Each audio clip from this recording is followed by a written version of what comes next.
हरे कृष्णा। मेरा नाम है विजय और बहुत बहुत स्वागत है आपका मेरे YouTube चैनल पर। तो मैं अपने YouTube चैनल पर भगवत गीता ज्ञान एक सीरीज शुरू कर रहा हूं, जिसमें हम लोग भगवत गीता को पढ़कर सुनकर समझने का प्रयास करेंगे और अपनी लाइफ में कुछ पॉजिटिव वैल्यू ऐड करने का भी प्रयास करेंगे। तो पूरी सीरीज़ देखने के लिए मेरे चैनल को सब्सक्राइब करें और बेल आइकन को दबाएं ताकि जो भी मैं वीडियो डालूँ आपको उसका नोटिफिकेशन मिल जाए। धन्यवाद। तो शुरू करते हैं भगवत गीता का अध्याय 1, कुरुक्षेत्र के युद्ध स्थल में सैन्य निरीक्षण। श्लोक नंबर 1।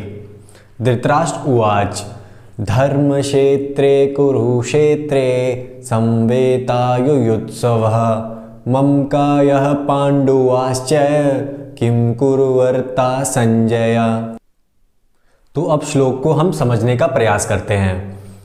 धृतराष्ट्र उवाच, धृतराष्ट्र बोले, धर्म क्षेत्रे मतलब धार्मिक स्थल, कुरुक्षेत्र मतलब कुरुक्षेत्र में, कुरुक्षेत्र उस जगह का नाम था जहाँ पे महाभारत युद्ध हुआ था। संवेता मतलब एकत्रित होना, युयुत्सवा मतलब युद्ध की इच्छा वाले, ममका मतलब मेरे पुत्र, पांडवाश्चय मतलब तथा पांडव के पुत्र, किम कुरुवर्ता मतलब क्या किया, संजयाम संजय उनका नाम था जिनसे धृतराष्ट्र बोल रहे थे। तो अगर हम श्लोक को हिंदी में ट्रांसलेट करें तो धृतराष्ट्र बोले, हे संजय, धर्म भूमि में एकत्रित युद्ध की इच्छा वाले मेरे तथा पांडव के पुत्र ने क्या किया। तो पहले श्लोक को अब डिटेल में समझने की कोशिश करते हैं। धृतराष्ट्र यहाँ पर बेसिकली मनोभाव दिखाते हैं अपने छोटे भाई पांडु के पुत्रों में, मतलब पांडवाज में अपने पुत्रों के साथ। कैसे? तथा शब्द का इस्तेमाल करके और अपने छोटे भाई पांडु का नाम लेकर, पांडु के पुत्र। वो ऐसा यहाँ पर क्यों करते हैं? बेसिकली जो हमारे पांडवाज होते हैं, पांडु के पुत्र होते हैं, जिस चीज़ के उत्तराधिकारी होते हैं वो धृतराष्ट्र उनको उनका अधिकार नहीं देना चाहते हैं यहाँ पर। साथ में ही वो ये जानने की कोशिश करते हैं कि जो उनके पुत्रों की आर्मी है वो कितनी पावरफुल है कि वो पांडु के पुत्र मतलब पांडवास की जो आर्मी होती है उनको हरा सके। तो पहले श्लोक से हमारे को क्या सीखने को मिलता है? बेसिकली यहाँ पे हमारे को दो चीज़ें जानने को मिलती है, डिफरेंस एंड कंपैरिजन। डिफरेंस हुआ हमारा अंतर, कंपैरिजन हुआ हमारी तुलना। तो वन बाय वन हम दोनों के बारे में बात कर लेते हैं। तो फर्स्ट बात करते हैं डिफरेंस की। डिफरेंस मतलब अंतर या भेदभाव करना। तो हमें अपनी लाइफ में भेदभाव नहीं करना चाहिए।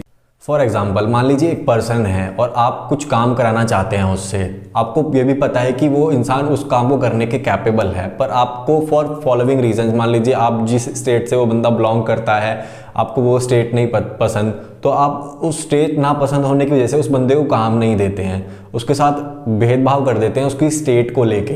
तो हमको ऐसे भेदभाव नहीं करना चाहिए। और जैसे आप पहले श्लोक में देखेंगे कि जो धृतराष्ट्र होते हैं भेदभाव करते हैं पांडु पुत्र में और अपने पुत्र में। यहाँ पर भी देखेंगे आप, जो पांडु पुत्र थे वो कैपेबल थे, जिस चीज़ के वो उत्तराधिकारी थे वो कैपेबल थे उस चीज़ को करने के लिए, पर जो धृतराष्ट्र थे वो भेदभाव करते थे। वो अपने पुत्रों के प्रेम में इतने खोए हुए थे कि अपने छोटे भाई के पुत्र को जो उत्तराधिकार थे, उनका अधिकार था जिस चीज़ों पे उनका, वो उनको नहीं देना चाहते थे। तो अब बात करते हैं कंपैरिजन की। कंपैरिजन मतलब तुलना।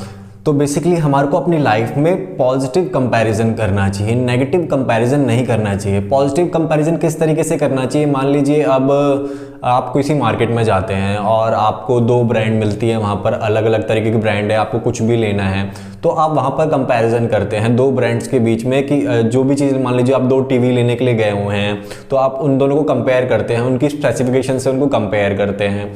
तो वो पॉजिटिव कंपैरिजन हो गया। अच्छी जिनकी स्पेसिफिकेशन ज़्यादा अच्छी होगी हम वाला टीवी खरीदते हैं। तो ये पॉजिटिव कंपैरिजन हमारे को करना चाहिए। ये एक तरह का एग्जांपल मैं आपको दे रहा हूँ, आप ऐसे ही और एग्जांपल अपनी लाइफ में देख सकते हैं कि हमारे को किस तरीके से पॉजिटिव कंपैरिजन करना चाहिए। और नेगेटिव कंपैरिजन का मैं अगर आपको एग्जांपल दूं तो मान लीजिए आप किसी बंदे के पास कोई कार है, आप उसको अपने आप से कंपेयर करते हैं कि यार उसके पास तो कार है, पर आप उसको अफोर्ड नहीं कर सकते। आप उसके जैसा बनने के लिए या फिर लोन लेके कुछ भी करके वो कार खरीद लेते हैं और आप उसको अफोर्ड नहीं कर पाते। तो इस तरीके का नेगेटिव कंपैरिजन हमें नहीं करना चाहिए, हमारे को पॉजिटिव कंपैरिजन करना चाहिए हमारे को।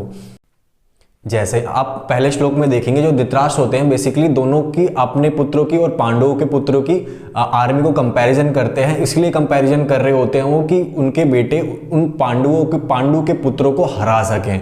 वो वहां पर एक तरीके से नेगेटिव कंपैरिजन कर रहे होते हैं।